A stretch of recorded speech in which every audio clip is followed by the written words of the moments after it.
Hi, you guys. Dr. Sasha Hakman is going to join me today, and she's going to pump you up. You're going to feel so inspired by what she's going to share with us. You're going to all do deadlifts and squats, and maybe even while you're watching us live.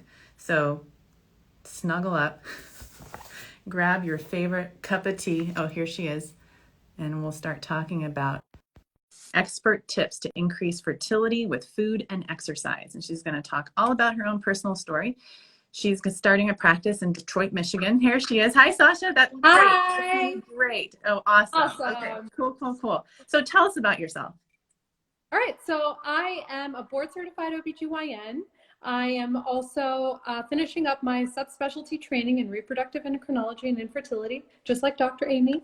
And I'm going to be heading to Detroit come July, joining Bias and opening up my own place there with them in Detroit. So make sure to come see me there if you are in the Michigan area. Totally. And you also have an exercise and fitness website and diet website and all that kind of stuff. So just, you'll do a better job. Tell us about it. So I created a website that's all things exercise and nutrition, particularly when you're trying to get pregnant, when you are pregnant, or even if you're not and you're just trying to get a better lifestyle overall and you don't really know where to start. It's pretty intimidating as a woman to get started with weightlifting and strength training. And so I've put together various workout plans for beginners, for those who are a little bit more advanced, and for those who just want to work out at home. There's 3 different workout plan options, and it's really focused on progressive overload. So gradually increasing that stress on the body to make you stronger. It'll help with body recomposition and your overall long-term health. And the most important thing is that they're a lot of fun, so you're not going to be dreading your workouts. In addition to that, I have a 4-week meal plan that is plant-based. Of course, for those who don't wish to become plant-based, you can always substitute with your favorite protein. But it includes 3 meals a day with 2 snacks, all of the macronutrients counted, as well as a weekly grocery list so that you don't have to do any of the planning. So I think that you need to start a new line of home delivery for patients who are trying to conceive, or women. I mean, just not even just, you know what I mean? Anyone who's trying to conceive, the Dr. Sasha Hakman home delivery. And I think I that's thought about that. I love that idea. Yeah, I think you should do it. Seriously. I think there's a huge need for that because it's obviously you're a fertility expert. You have your own story about PCOS and you're an elite athlete as well. It's like you're everything that people want and can trust in the things that you're doing. So tell me about your workouts. Like, what do you do every day? I mean, I'm inspired by the videos that you post and all your Instagram stories, but share with us all the stuff you do daily. So I actually do a combination of compound exercises, which are movements that work various muscle groups, followed by some isolation movements that directly target a specific muscle group. And so they usually start off with a lot heavier weights, since that's what compound movements do. That, for example, that includes your squats, your deadlifts, your bench press, and then your isolation movements just target and help to further strengthen your overall compound movements like bicep curls, tricep extensions, and various movements like that. So I usually will work out about an hour a day. And whenever I have time left, I also incorporate some cardio and as well as ab exercises, because who doesn't love working out their abs? So that's pretty much what I do day to day. And it's a lot of fun. Okay, I'll try and think like you. Okay. And then what about meal planning? Because I mean, you're busy, you're a doctor. Yeah. How do you do that? What's your advice around that? My advice is pick the healthy things that you really enjoy eating. And the most successful dieters, so to speak, are those who really eat the same thing pretty much day to day. So I will find 2 to 3 meals that I really like, and I'll eat the same thing for that week, and then just kind of switch it up on a weekly basis rather than on a daily basis. And I find that I know exactly what I'm putting into my body. I'm enjoying it. It's easy to make, and I don't really have to spend too much time figuring out what it is I want to eat. Sometimes I feel like when you don't really know what to eat and you're starving, that's when you end up doing the takeout, eating the unhealthy things that you kind of feel guilty afterwards that you ate. And so those for me are just treats. I'll have maybe once a week at most, and try to maximize what I eat at home. So when you're getting hangry, you Yeah. are, yeah. What is your go-to snack when you're feeling hangry? A protein shake. A Okay. protein shake for me, I know I'm getting in a ton of protein, which my body needs, especially when I'm lifting. And I previously told you it really helps with body recomposition, helps with overall just if you're reducing your your abdominal fat, you're actually improving your hormonal profile. And so I'm really big on minimizing how much I actually start to feel hungry. And if I start to feel it a little bit, I'll have a protein shake, kind of lower in calories so that I'm not taking away from the amount of calories I get to eat. And it's just a quick, easy go-to. Mm-hmm.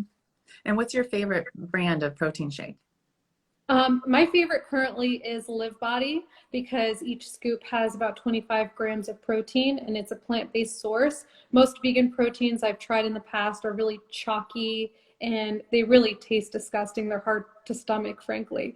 So this is like the best bang for your buck. Like you get if I double 2 scoops of the powder, I get 50 grams of protein. It's really smooth. I'm able to honestly just blend it with water and ice and Uh-huh. it really tastes great and it's smooth. So I'm loving Live Body. Okay, cool. That's a good thing to know. I'm going to be sharing that Yeah. with my patients moving forward. Okay, rapid fire questions. I just had my IUI. What should I do activity wise? So you should continue the exact same activity that you were doing before. The recommendation is 150 minutes minimum of exercise per week. So that translates into 5 30-minute workouts. You can do up to 60 minutes, but based on what the research is showing, you could safely do up to an hour per day, frankly, 7 days a week. And that won't negatively impact your reproductive success, but it might actually improve it. And so after an IUI, just keep doing that. And at least 2 of those exercise sessions should be resistance training. So that's the same type of stuff that I recommend to my patients, but why do you think the messaging is different everywhere else? Like, why is it that people think that once they're ready to try or plan for a pregnancy, they should stop exercising? Where is that coming from? There seems to be this misconception that exercising too much creates too much stress. I've even seen people say it increases the cortisol, and so therefore it disrupts the communication between the brain and the ovary, and you just don't have your normal reproductive patterns. But that has actually never been shown to be true. Quite the contrary. There are so many studies, primarily published in sports medicine journals. And I think that that's why a lot of OBGYNs don't realize this, that because they're published in these various journals that we don't necessarily get access to, that show that it's in fact beneficial to keep moving your body for at least 150 minutes a week, that there are many who just think it's going to harm more than it's going to help. And there's actually a number of studies that show also in pregnancy that exercising up to an hour a day actually does no harm. It doesn't increase the risk for preterm labor or miscarriage, but it actually reduced the rate of fetal macrosomia. So it seems to be really beneficial for the fetus to continue exercising. And what about weight training? How much weight is too much when trying to conceive after an embryo transfer, let's say, and in pregnancy? So there isn't a particular number of weights that is too much. The primary goal is to have proper form when you're doing your workouts. And I actually have a number of videos on my website where I show how to perform exercises properly to avoid injury and to get the maximal benefit of the exercise. But the point is to just kind of go gradually increasing your weights without hurting yourself. So you just want to prevent injury, but it's not like a particular amount of weight is actually going to affect your ability to conceive or your current pregnancy. So you're not just passionate about exercise and fertility, but you're also very passionate about PCOS and education. I see lots of really helpful posts on your website. Why the passion? Why are you so motivated to teach people about PCOS? As someone who has struggled with PCOS my whole life, and for most of my life, not even knowing that it was PCOS, even despite being a physician, It wasn't until I became a women's health specialist that I really was able to advocate for myself to figure out what was going on. And I had tried so many things. I had a lot of bothersome symptoms, like acne was probably for me the biggest one. And then also having completely irregular periods that would sometimes come on when I was out in public and I least expected it. I would go several months without a period and then have one that lasted for up to 2 months, which was very distressing for me. I really exercised a lot and I tried to help to improve my overall health with exercise, but at the time my focus was primarily cardio. And I think that's a pretty common female problem where we always believe we just need to keep running and doing cardio to get any sort of benefit. And so it took me many, many years of advocating for myself, reading, educating, to really understand how to optimize my health and to clear my skin, get my acne under control. Mind you, I'm still on birth control pills because even lifestyle doesn't work for me alone. But I have definitely noticed a significant improvement in my overall health, and even gradually improving my metabolic parameters. So even despite being vegan, exercising, I still have elevated cholesterol and I tend to struggle with that quite a bit. So it's been gradually improving, especially the heavier I seem to lift. So I'm really big on sharing that with other women so that they can improve that for themselves as well. I mean, I think that's huge. I don't think there is that messaging out there about the importance of strength training and how it can help in women with PCOS. I think it's Right. huge. Yeah. Yeah, I agree. Yeah. And then when someone does one-on-one coaching with you, if they have PCOS or don't have PCOS, do you make different modifications around the meal planning? I do actually. I always encourage those who have PCOS, or also if they have type 2 diabetes or pre-diabetes, which is also known as insulin resistance.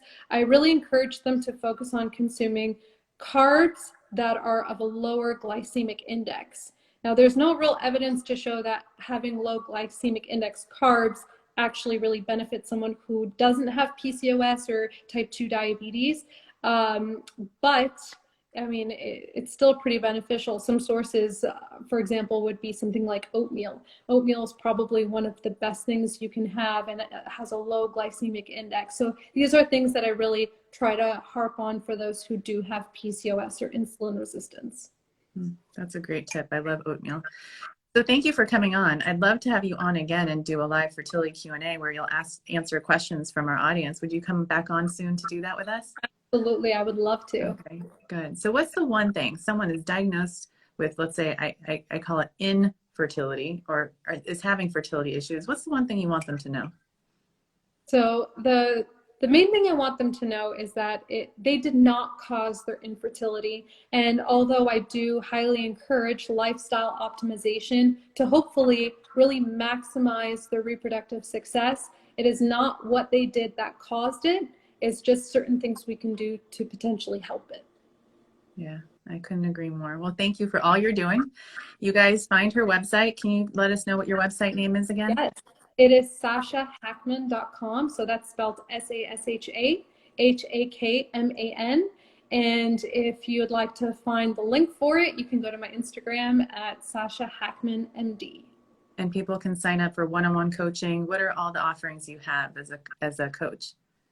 So basically, they are 2 45-minute consultations, so to speak, where we speak one-on-one about the first appointment is all about your goals and how to achieve your goals, what we're going to do to get you to where you want to be. And then the second 45-minute session is to follow up to see how far you've gotten and what it is that we can do to help you with what you're struggling with still.